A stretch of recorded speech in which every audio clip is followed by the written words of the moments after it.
Here in the heart of an ancient forest, darkness reigns supreme. It is a world draped in shadow, a cathedral of colossal trees whose branches clawed a starless sky. The air is still, heavy with the scent of damp earth and decaying leaves. In this profound quiet, every rustle, every snap of a twig is an event.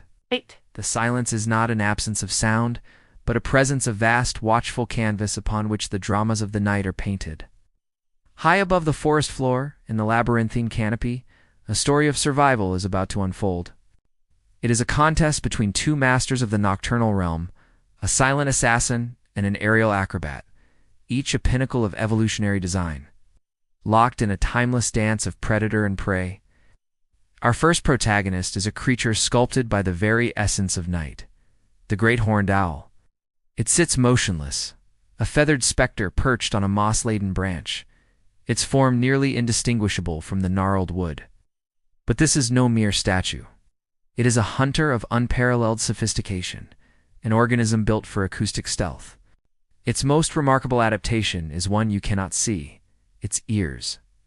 Placed asymmetrically on its skull, one higher than the other, they grant the owl a truly extraordinary ability. This slight difference in position allows it to triangulate the source of a sound in 3 dimensions with breathtaking precision.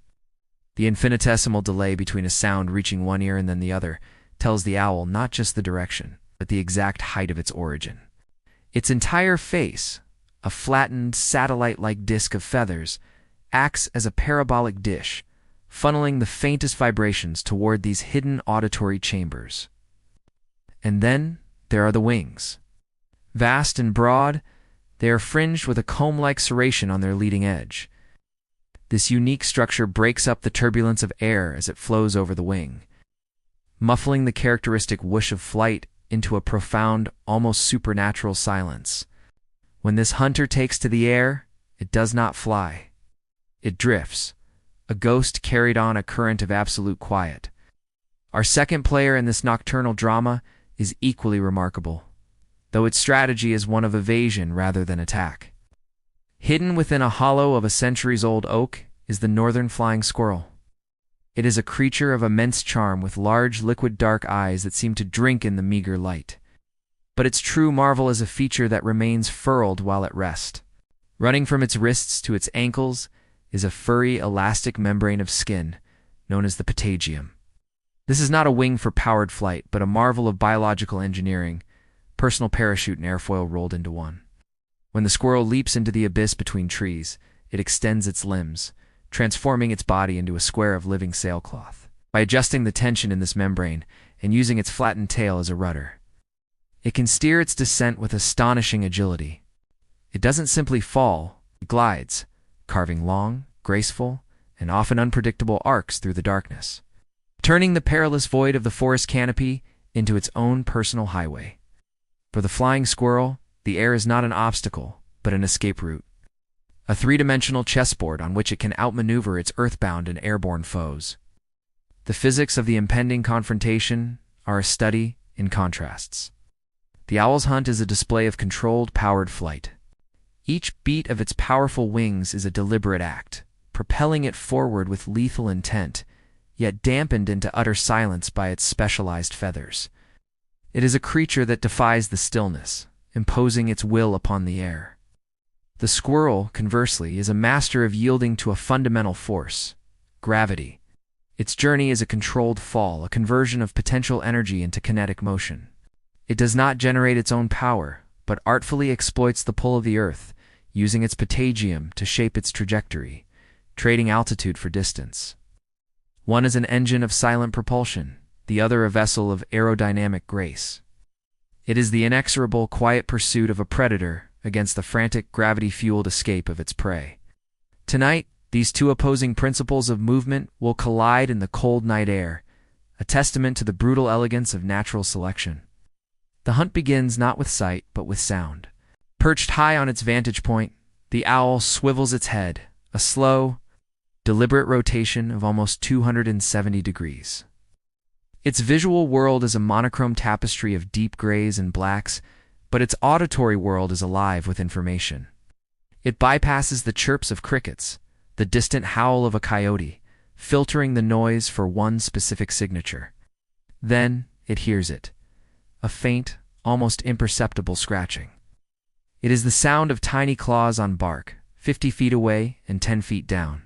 It is the sound of the flying squirrel emerging from its den.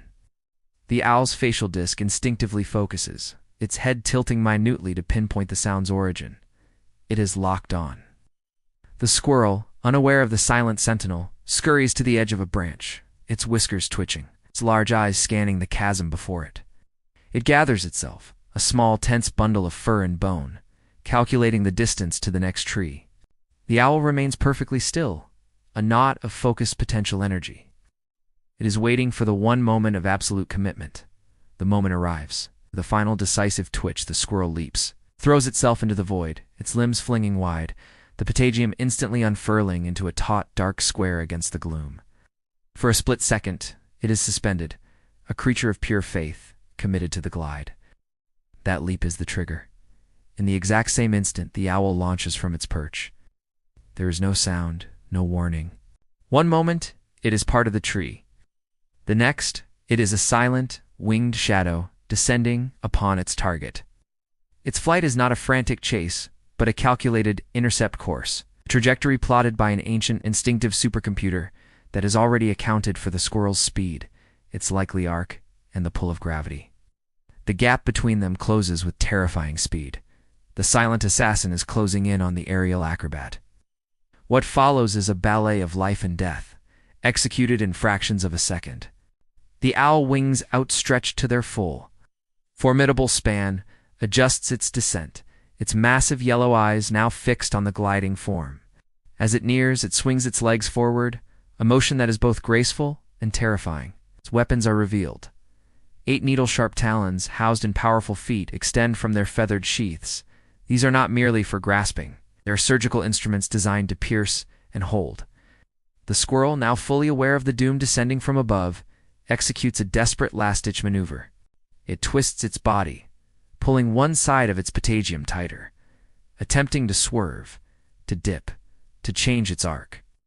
It is a phenomenal display of aerial agility, a frantic attempt to break the intercept. But the owl's calculations are too perfect.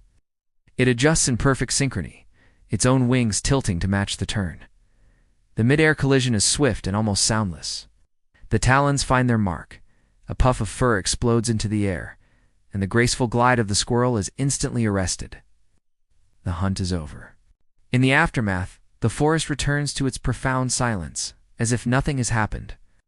The owl, carrying its prize, wings back to its roost, the harsh reality of the food chain fulfilled. This was not an act of malice, but a necessary transaction in the economy of the wild. To witness this event is to witness evolutionary perfection in motion. The flying squirrel, with its ingenious Patagium and mastery of the glide, is a marvel of evasive design, a creature that has conquered the vertical world of the forest. The owl, with its silent feathers, three-dimensional hearing, and lethal talons, is the ultimate nocturnal predator, an apex hunter honed by millennia of darkness. In their brief, dramatic encounter, we see the very engine of nature at work. A relentless, beautiful, and brutal arms race between the hunted and the hunter, forever shaping and refining these two extraordinary inhabitants of the night